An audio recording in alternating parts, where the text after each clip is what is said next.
here today with Oscar Munoz. Oscar is a terrific fellow and has a great story and has a book out called The Turnaround Time, Uniting an Airline and its Employees in the Friendly Skies. And what a time to have to do it during COVID and after personal challenges that we'll get into. But what a remarkable book, Oscar. So much for all of us to learn from your experiences. Just learn your career is just amazing. And to learn from your interesting set of experiences and choices that you made. But let's start, with the earliest days. A Mexican-American kid, Southern California, one of 9 children. I think it was Huntington Beach area you grew up in? Exactly. Yeah. Surf town. And yeah, you describe yourself as a long-haired surfer kid, which is paints a nice picture for us.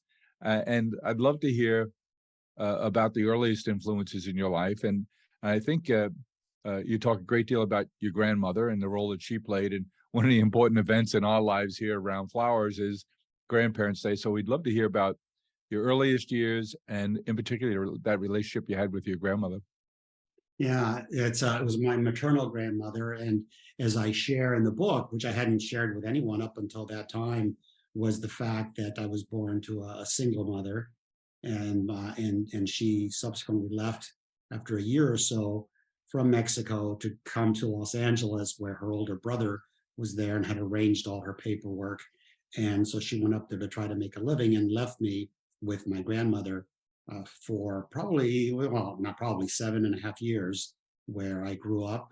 My grandmother was such an influence and has provided these latent and dormant values in me that only later in life do you really truly recognize.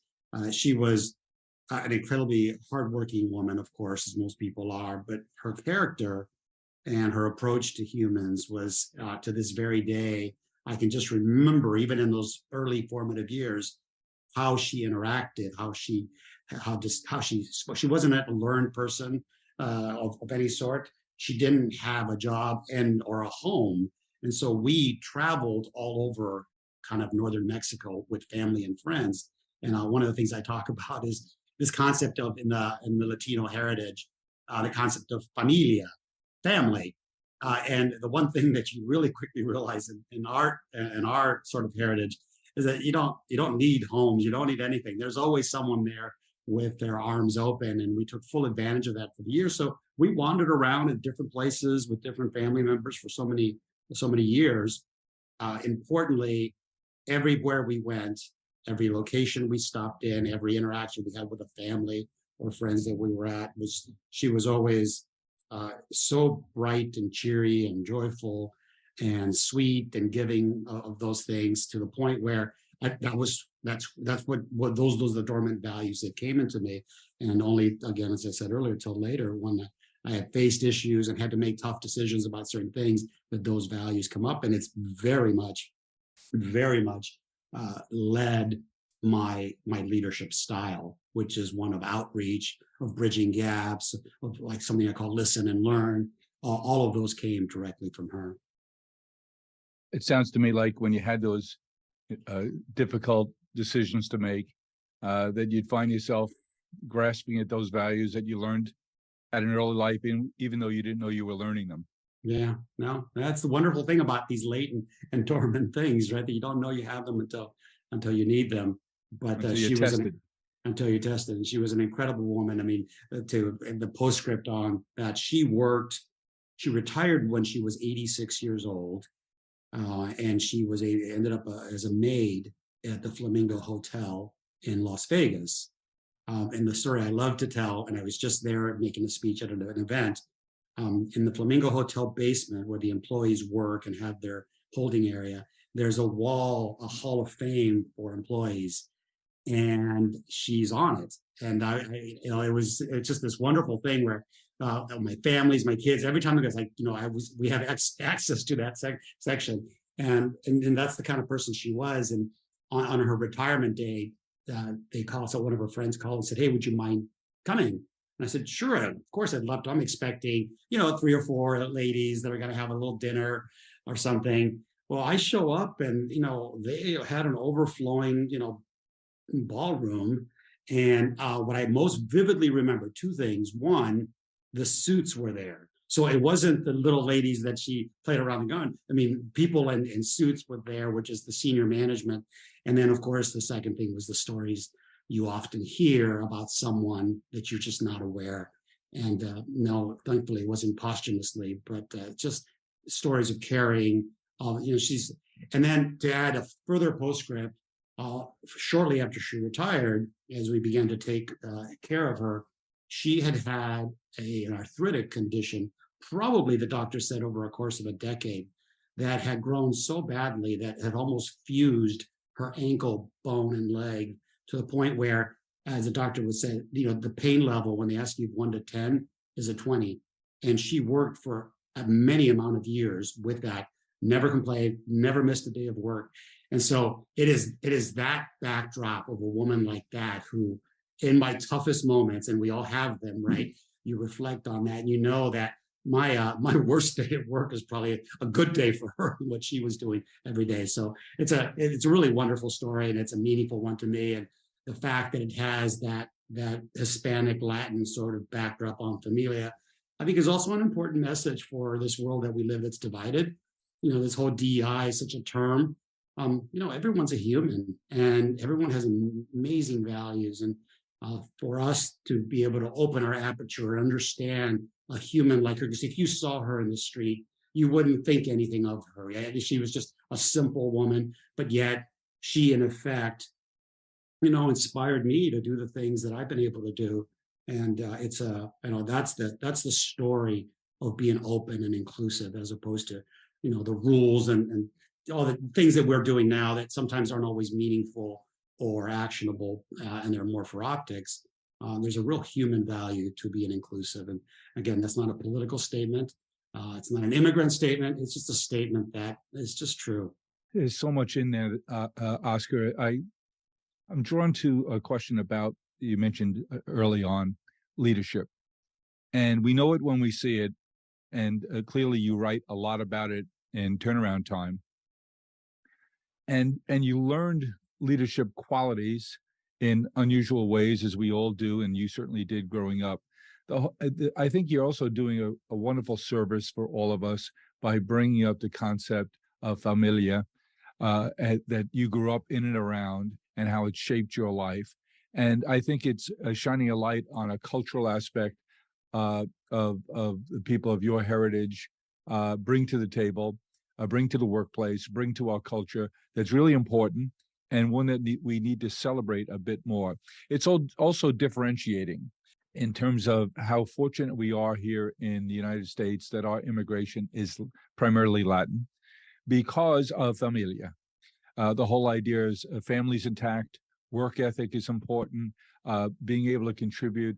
Those qualities are so important and so linked to what we hope and know to be uniquely American culture, that we sometimes, while we're debating these immigration issues, and clearly they need to be debated and be deliberate, but how fortunate are we that it's a similar religion, similar family ethics, similar work ethic, similar cultural evidence as you've described it in the term familia. Yeah, well, that's well said. And again, it's in a world that's increasingly divided. I always like to say, a play on words. I've chosen a world that's united, which plays on everything. And so it's just, and again, all you have to do is look around. And I think the whole concept of inclusion and diversity is much better today than certainly when I was growing up. And I think what my message to people from, quote, my community and heritage and others is, it is unfair. Bias exists to this very day and will continue for a long time. And yes, forever. Yeah, and yes, often we may have to work a little harder to get not as far as others, but you cannot let that sort of derail you from the direction that you have. And I call it proof, not promise, meaning the sense that your grandmother might say, suck it up, get on with it. Yeah, and yes, and prove to people that this, what I've been able to do in my business world, my philanthropic world, all that sort of thing. I don't think anything's credited to the fact that I'm not often referred to as this or that from a heritage perspective. I'm often referred to the accolades and work and successes that we've had in the business, and that's how you show people. And so that's my continuing mission. And to your point, when I speak to younger folks, put your head down, work, all the things that make our heritage so strong: loyal, hardworking, increasingly digital native, increasingly more affluent, more educated. I do a lot of work in this space nowadays, but the Latino community, the cohort in the US, if you add up their economic buying power in terms of GDP, it would be the fifth largest nation in the world by a simple term of GDP. That's Wow. how big the market is here in our country. So when I speak to folks like us in the business world, and you're looking for a community, you're looking for customers, you're looking for growth, you don't have to go really far to figure out that if indeed you acknowledge that this base exists and that they are indeed increasingly affluent, political, and very much loyal to brands, you can really make some headway in your business. And several large corporations and banks in this country have really begun to adopt that, given the research and work that me and my partners have done in one of our ventures. Oscar, on the same theme, it seems to me that corporate America, like the military, is a great social change agent. And I think it's interesting and encouraging that you are not referred to as a Hispanic leader, that you're just referred to as a leader. And by the way, you happen to be Hispanic. I think that's a subtle but important difference. And I think it shows reflects well on your achievements as a person and as a professional, but also on our culture. And you've been a part of so many big companies that have been influential in terms of how they behave, what they reward, what they celebrate, what they punish, in terms of cultural inclusion and opportunity. You worked at PepsiCo, you worked at Coca-Cola, you worked at CSX. So you had this meteoric career after you finished your education at USC. Give us your thoughts on the role in terms of your training and skill development that you've had in those companies, and the impact it's had on you as a leader and how you think about leadership. Because those are known as great leadership factories. Yeah, they are, and they train a lot of their culture and their work ethic.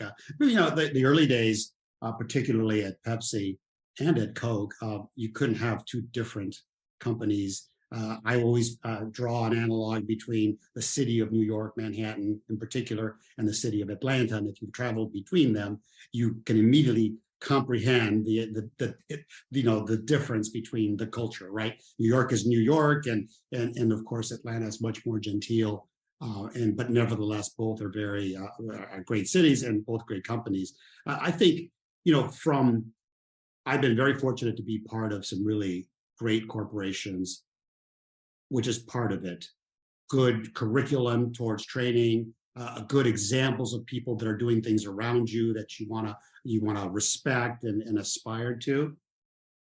I cannot tell you what the most important thing, and in all of us, in our experience of many years, we began to figure out is it's the people that you surround yourself with. If you're fortunate enough to have somebody that you work for and around that actually takes a moment to appreciate the things that you do and how you do them and gives you that lift. And even if it can take many forms. There's an old term that sharing is caring. And if I had to attribute, points in my life where my approach to business, which by the way, was as frenetic and as disorganized and without guidance as anyone else of us that are young, that are starting out and hear and read things, and we try to do what everyone else does. It always takes a person around you, if you let them in, to sort of course correct. And I have many, many stories over the course of my career where somebody just, stopped me and said, you know what, you're doing awesome, you're doing great, you're young, you're at a position 10 years before your time. And I'm like, yeah, of course, I'm really good at this. And, it does go to your head, and you begin to act like you shouldn't. And I had one boss in particular saying all the good things. And then he kind of closed the book and said, Oscar, if I could offer some advice to you more as a friend rather than someone that you work with. And I'm like, oh, I'm thinking he's going to ask me to date his daughter or something, right? That's how arrogant I was to some degree. And he said the words that to this very day, I remember the room, I remember the setting, and I remember the exact words. He says, you're good. You're really good. And he goes, and if I could give you any advice, just realize that you're not yet as good as you think you are. And I remember sitting there, it's like, wait, that didn't sound like an accolade, right? And it was kind of in today's, more contemporary language, it was one of these slow your roll kind of moments. I had gone from Pepsi to Coke. Pepsi was this very, again, supercharged, a lot of young people, everybody, sort of kind of shark infested waters back in that time frame. And Coke was much slower and had a much more mature sort of group. And for me, the optics of it, I just saw a lot of, older people, and I just assumed that they just, they hadn't moved in their careers because they were just still doing what they were doing. And it took a comment like that for me to really slow down and begin to appreciate and recognize that, this woman that looked like my grandmother, was a Harvard MBA. Now, 20 some years ago, but dude, you don't have a Harvard MBA, so let's give her some credit. And the most important lesson there is when you let people in, and genuinely, the things they will do for you to not let you drive off a cliff, to not let you be sick. And that's how this whole concept of that sharing is caring. People have to know that if they share something, you're going to pay attention. If you live a life where you're just putting your hand out or pretending to listen to others and advice and counsel, or importantly, which people do today, they'll ask 25 people to be their mentor, right? It's like, I have mentor, and then listen to none of it. It just doesn't add something to it. So this concept of allowing somebody in to really tell you about yourself, and I've used that all my life with senior most leaders in this country, political and business leaders, and then people that work in my organization, where to say the things that no one else will say, gently and in a way that's demonstrable and has a specific example where they can draw. And I always ask people to do is like, now listen, now you may think this is crazy, Jim, but you know what? Why don't you go home and talk to a loved one or someone and just start the conversation? Hey, I was at work or at the office or at the golf course, and this crazy guy said this to me, and just watch the reaction of that loved one. And I've done this hundreds of times with people, and somebody always walks in my office the next day with kind of their head down. Said, yeah, I spoke to my wife about that. And she says, well, honey, you could do a little more of that or a little less of that. And so just don't take yourself so seriously, right? And always allow people to do that. And so long-winded answer to your question about the companies, the corporations, the jobs, all of those were stellar. And I'm so blessed to have had those opportunities. But the most important learning that developed my style, my leadership, and the evolution of the eventual roles that I was able to do and lead large organizations all came from people along the way that just, that cared enough to stop me in my tracks and gave me some, good input that redirected my efforts. It's so interesting, and it leads me a couple of different directions. One is you quote Peter Drucker often about how culture eats strategy every day. And here you'd worked in two companies in the same industry, as you say, could not have had more different cultures. But the culture in each case, one wasn't better than the other. They were different. And your need to understand how those cultures were different, and that you didn't have to change those cultures. You had to adapt to be effective within those cultures. I think that's an important lesson, because if there's two people, there's a culture, and trying to understand it and influence it the best you can, but understanding you can't control it, and you can only at best influence it. It's so well said. And the term I have for that, when people ask me, sort of about this, I said, this simply said, listen and learn before you lead. which is in essence, when you listen to, you'll understand that there's differences of opinions, cultures that are different or clashing. But if you really take the time to listen to the right people in the right way and learn from that, it makes whatever decision you have going forward to lead, it's more palatable, more acceptable to people because they feel they've been part of it. And importantly, it becomes durable. And that's where success happens. And so, that's it's one of these many things that we all learn over the course of time. Well, I'd like to touch on something else related to that. You mentioned a golf, and you mentioned that you had a chat when we were chatting earlier today, that you had you live in the Ponte Verde area of Florida during some parts of the year, which is famous for a lot of wonderful golf courses, and that you had a regular weekend morning game. For us guys, having playing golf is a great way as an excuse to have a little exercise, yes, but more importantly, to maintain guy friends. And it's becoming more and more important. It's something we've spoken quite a bit about in our newsletter here and on our podcast about adult male relationships, friendships, and how important they are in life. How important are they to you? And Oscar, what are you deliberate? Do you think about investing in and maintaining those adult male friendships, relationships? I am smiling and grinning from ear to ear if we're not on video when we do our podcast, because I treasure, and it's not just male friend necessarily, but I treasure and those friendships. I never let them go. And you have times over the period of time where people get busy with other things, but I have, in today's contemporary world, I probably have 6 different threads of certain groups of friends from certain periods of time, whether it's high school, fraternity brothers, college, people I surfed with, just a whole group of people, very diverse, group of people and backgrounds. In fact, I just got a couple of pictures from a couple of my friends. We have taken the same picture. They're both bigger than me, and I'm always in the middle. And Alan's always on my left, and Scott's always on my right. And we have a picture when we were freshmen in high school where I had hair down to here, and we were just, these knucklehead young kids. And then we have that same picture taken maybe 3 months ago. The same exact thing, me hanging between them. And that, I think, hopefully gives you the answer that you want. I mean, and the 3 of us have been through, obviously, in our personal lives, all sorts of things. And over the time, you nurture newer and broader relationships with many people. And I just think it's so important. And, we talked about a personal situation that I'm facing within my family. And as soon as something breaks like that, the value of this is the outpouring of affection genuine affection that comes from so many people willing to assist and help, sure.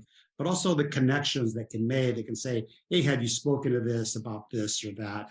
And so there's a value to it, but that's not why you do it, right? It's just, you have, I'm sure, wonderful friends, and you sit down and in 2 seconds, you're telling the same story you told for 30 years and smiling at it. It's nurturing. It's people you can talk with when you're facing personal issues.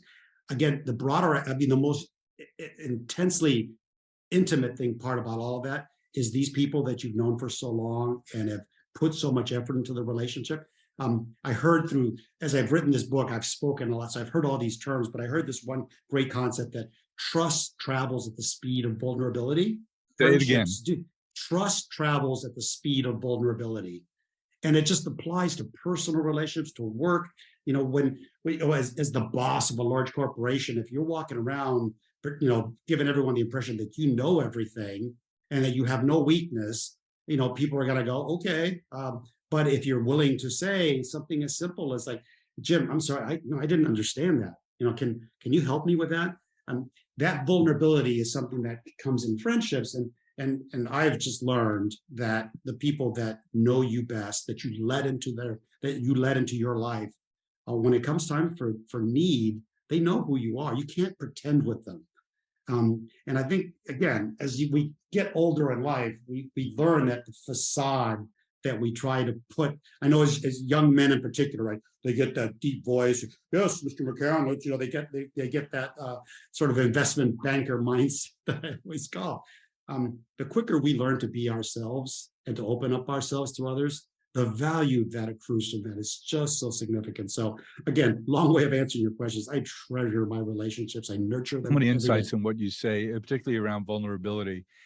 We've had that conversation in my circles just recently.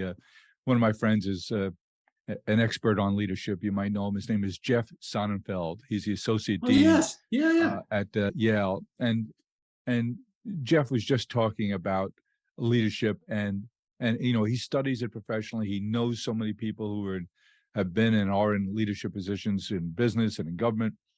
And he was just talking about that very same subject. So you two are two great thinkers are on the same page there about some of the best leaders are the people who have the ego strength to expose their vulnerabilities or shine a light on the mistakes that they've made. And I've been thinking a lot about it over the last couple of weeks. So it's so interesting to hear you say it too.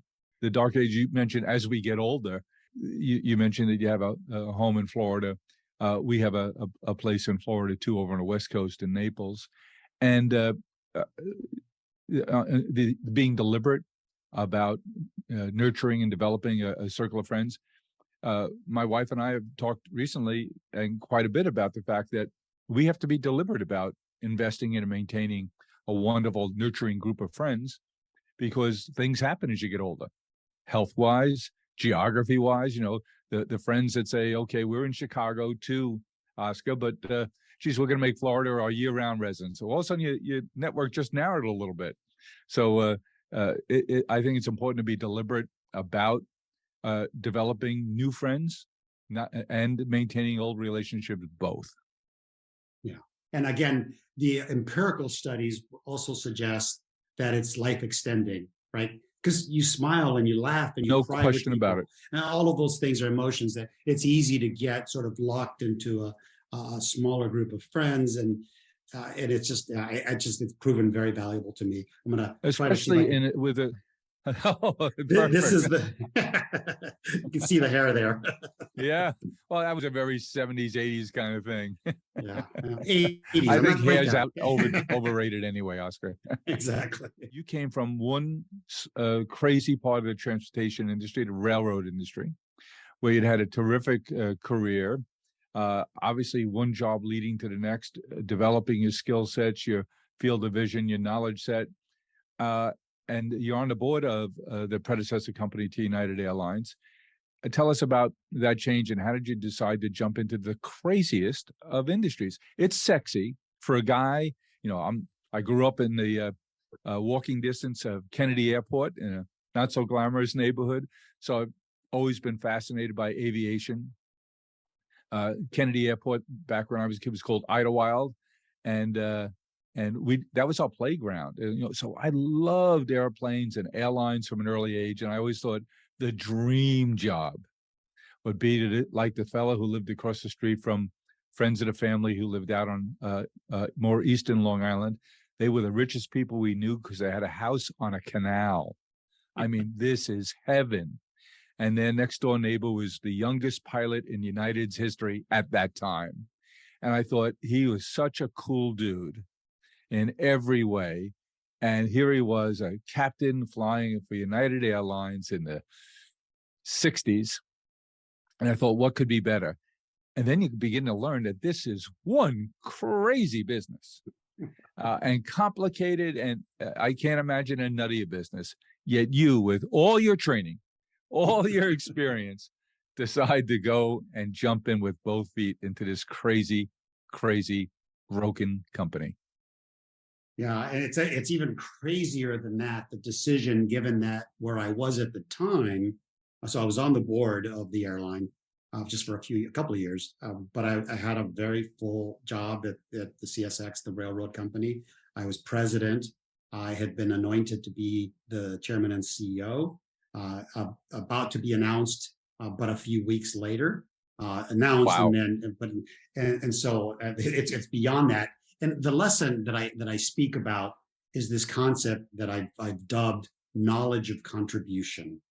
And what it essentially means is this concept of you knowing yourself, really knowing yourself. I always add, not the self that you want to project to others. Hey, listen, I'm smart, I'm articulate, I'm strategic, all the things that we want people to know. Fine, but understand you should really know yourself and what you really do best, and what the areas that maybe aren't your best traits. How I've used that in decisions about career changes, because I mean I've been in soft drinks, right? I went to telecom, and then I went to railroads, and then I went to airlines, and so there's no rhyme or reason there, other than the fact that how I learned to articulate this is I've learned over time what I really am good at, and maybe the things that I'm not. And one of the things that I did at CSX, the predecessor company before United, so I was part of a wonderful team, and we took that sleepy little company from a 7 billion market cap to it's probably 70 billion market cap today. A lot of my work and other great work went into that, so I was part of that team. And what I quickly learned there as I was going to ascend to that role, that what's next for me to do there versus what I do. I don't do maintenance well. I don't do, I build, and I build bridges, I solve things. And when the opportunity at United slowly, and I talk about this in the book extensively, came up, I began to sort of use my own words against me. It's like, is this what you want to do? Do you want to just revel in your success? Or given that you're one that bridges gaps between union and management, between customers, between investors in the company, that you can actually, you talk with people, you unite people. And United at the time was so broken. And I'm like, as hard as that job is going to be, and as difficult for all the things you discuss, and it's infinitely more complicated than people will ever know how that business works. The part of me knowing myself, it's like, I'm going to sit here and just spend the next 5 to 7 years, reveling in my success, or do I have another one in me, another turnaround that this one will be mine and my own? And of course, I'll have a team, but that was the driving force for me. The difficulty, all of that, what made it easier for me is that I had a great sense of what needed to be done first, and it's what I did well. I always tell a silly story. If you're the best plumber in the world, and you're going around, the neighborhood asking for a job, and somebody really likes you, it's like, oh, you look like a great person, Oscar. It's like, but you know what? I don't need a plumber today, but I've got some carpentry work to do.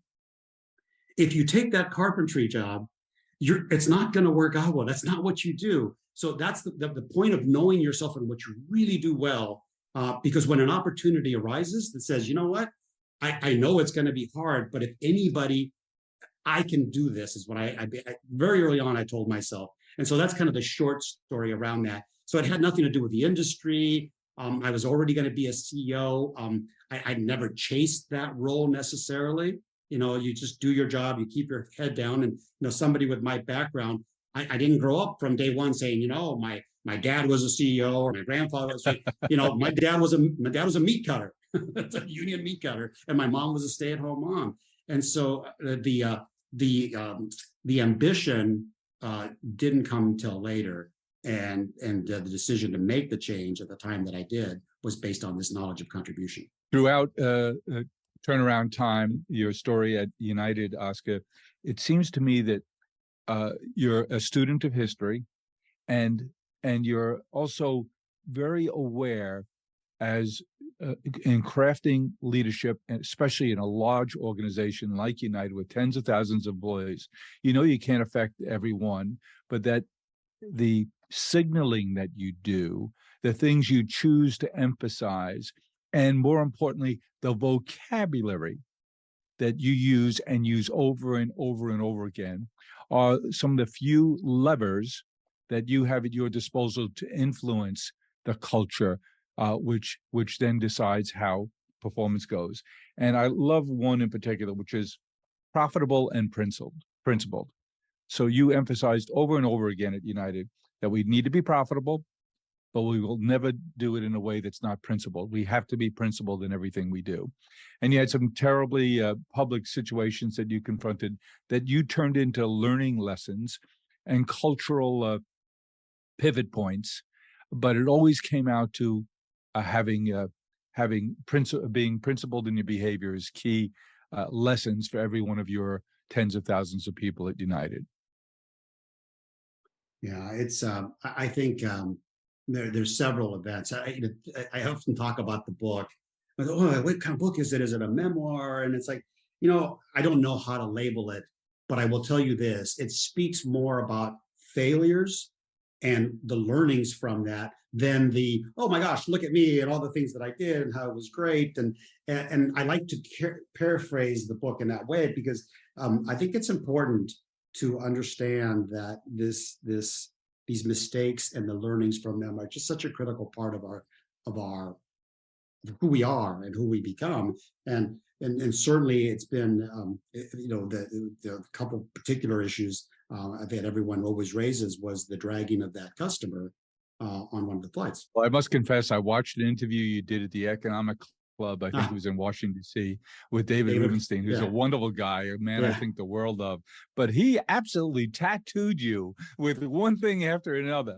And when we got to that famous video viewed, I think 500 million times now, of the doctor being escorted off the plane, we'll say, how you handled him and the many, many other times that's been brought up to you is a lesson in leadership, in humility, in ownership.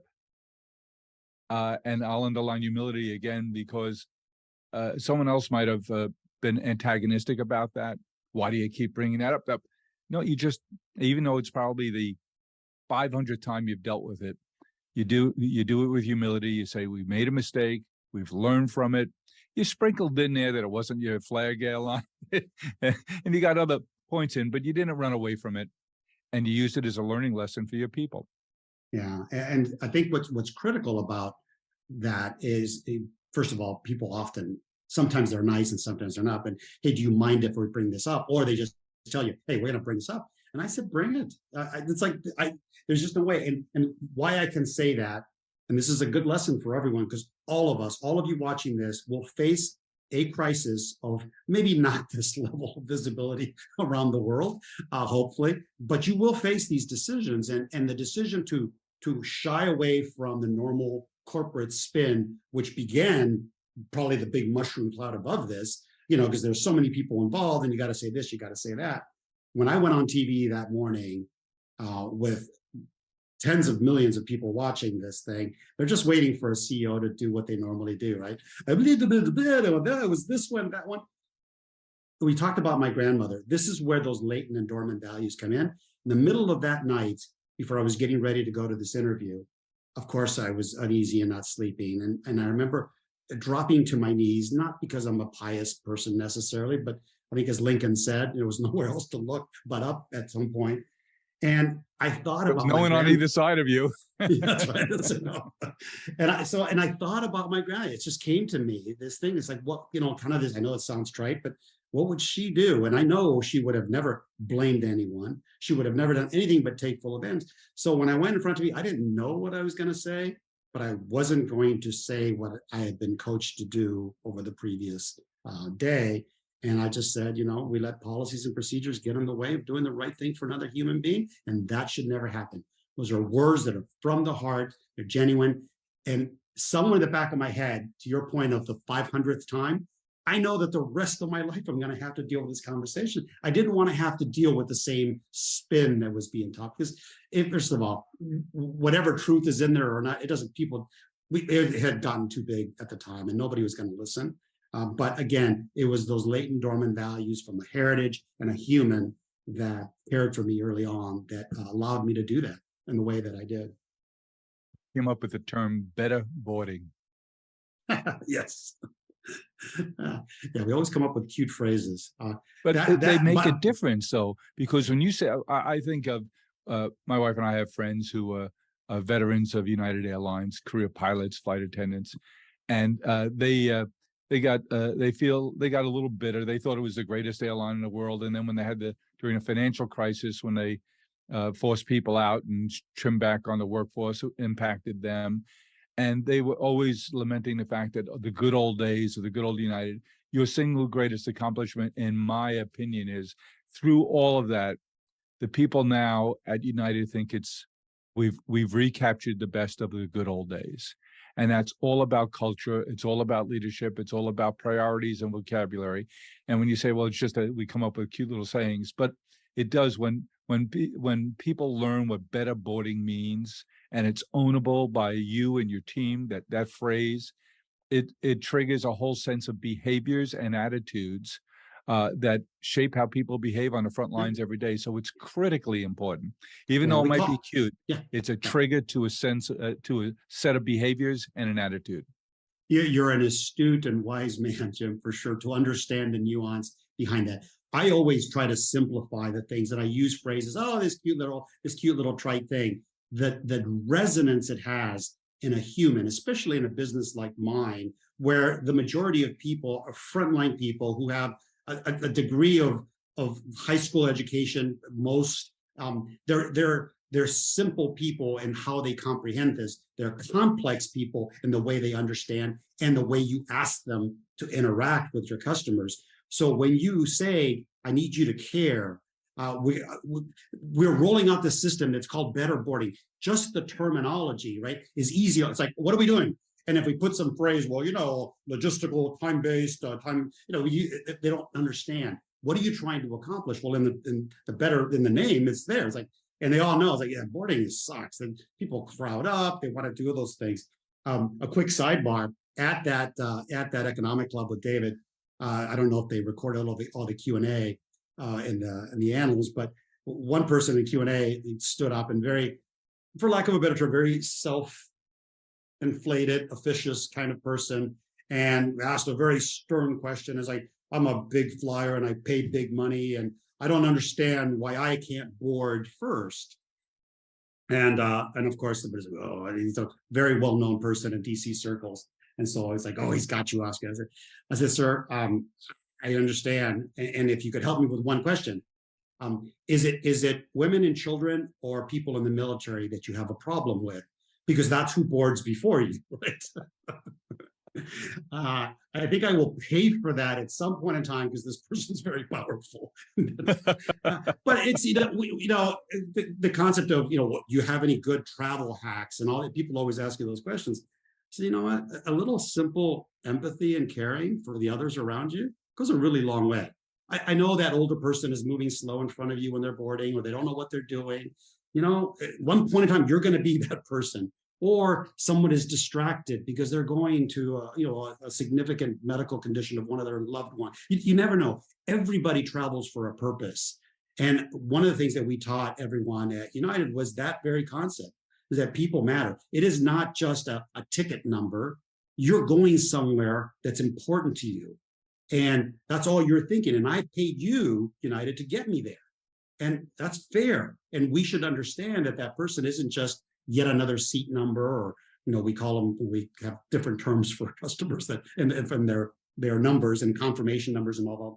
But getting people, again, back to the simplicity of life, it's like that person in front of you is just like you and is headed to something that could be wonderful, or it could be sad, or you don't know, but they are going to someplace important. Even if it's just getting home to the kids to put them to bed, all of that is important to you.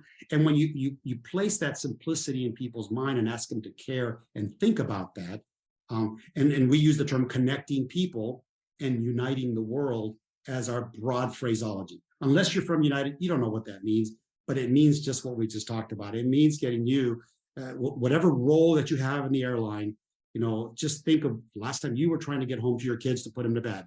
And you put that in someone's head, and it's a meaningful differential on how they approach that job. You can't teach that stuff.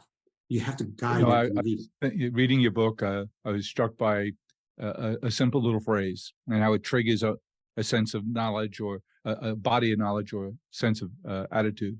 And that is, you said, everything we do far away here at United headquarters in Chicago is all about influencing how that gate agent in Turkey treats our customers.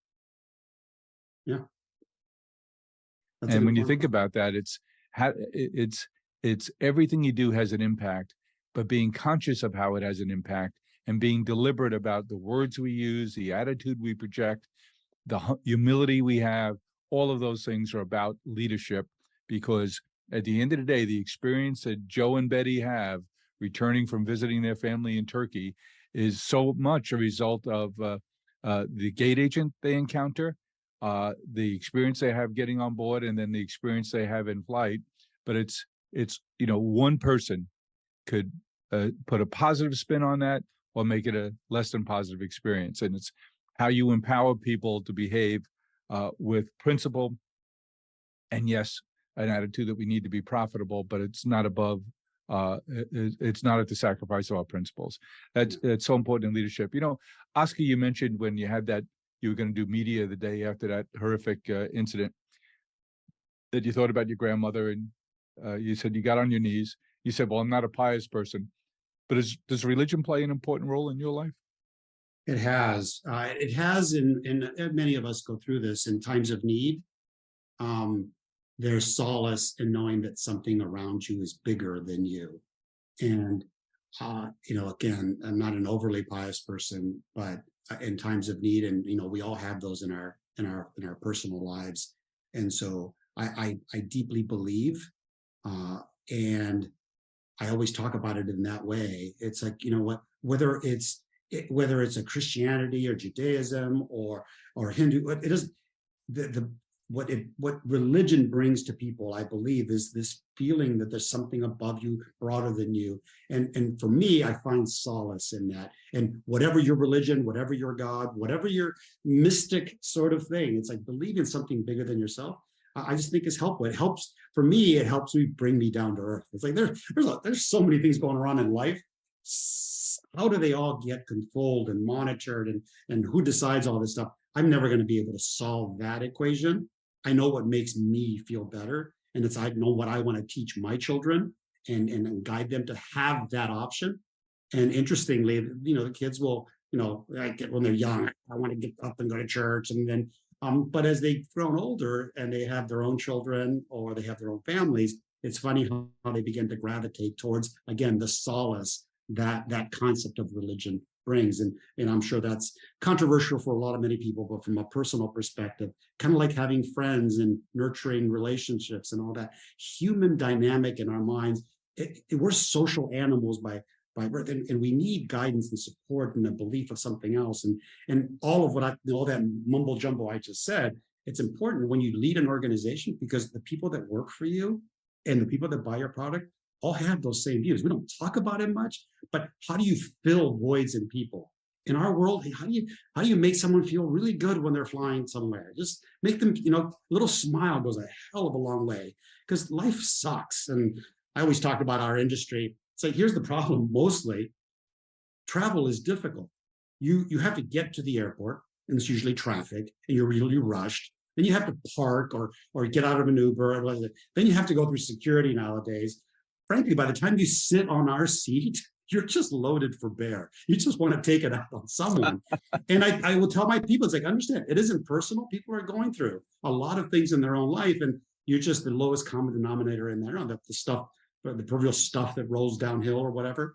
And it's just, when you can understand a person's going through something in a small way, whether it's a smile or a gentle pat or a little extra coffee or whatever it is that you want. There's so many ways that you can make another person feel a little bit better in their day, regardless of business or whatever. It's not a bad thing to live for, right? So I'm a firm believer in all that. And I just had Well, Oscar, the recurring theme in our conversation today, as I think about it,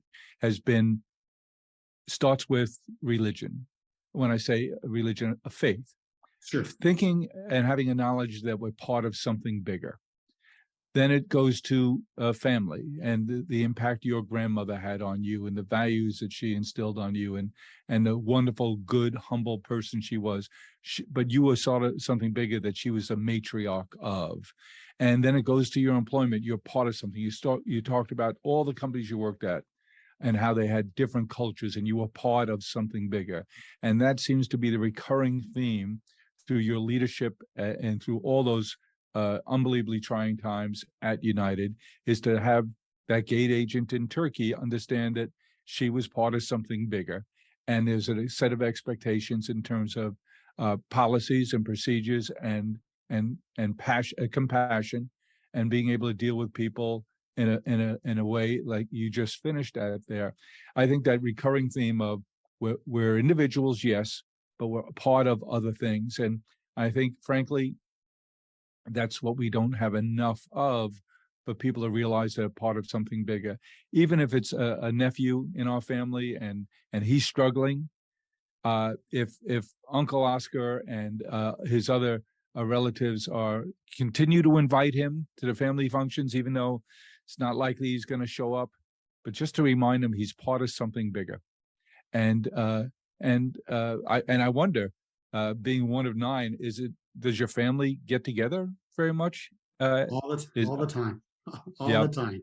No, every opportunity. I travel a lot. They travel. So no, the bond of familia stays between them, and we teach our children. We all laugh because when we were kids, we would have the same family gathering at somebody's house, and we were little kids running around. Now we're the older kids, the older people, and all our kids are running around everywhere. And there's just a certain sense of tradition and value that's just important. And so it's such a wonderful legacy that you can leave for your children and people around you, that it does matter, that blood matters, and caring. And you don't others have to have a matters. lot, Oscar, right? No, you really don't. That's the thing. The effort is not a lot, and just constantly reaching out. It's just such a. I think it's such an important message for all of us internally to consider. And I know it's not easy for folks, and it's easy for you, Jim or Oscar. It's like, well, you're right. I mean, it's not easy for everyone, but it is an important part of being happy, leading fruitful Well, lives. Oscar, I've enjoyed getting to know you in our couple of conversations here. I really enjoyed reading your book, Turnaround Time, about your experiences United, but more than that, your experiences in life. You're a good man, and I'm so pleased that I've gotten to know you. And when I say you're a good man, you have great values. You're transparent. You're humble. You're very smart. You're extremely accomplished, and you don't wear that on your sleeve. You don't have to. And you're such a great role model for all of us in so many ways. That, again, it's just a treat to share you with our community, and to have gotten to know you, and look forward to getting to know you even better, Oscar. Well, thank you, Jim. Thanks for having me, and look forward to continuing the relationship. So I hope the rest of the summer is great for you and your family. We have one of those family weekends coming up just this weekend in my family, and it'd be great to get around the 3 generations that we are now, and have a blast. That's true. That sounds like a wonderful event. So enjoy that, and thank you again for having me. Say hello to my friend Jay Monahan too. I will do that. Okay. Take care. Thank you.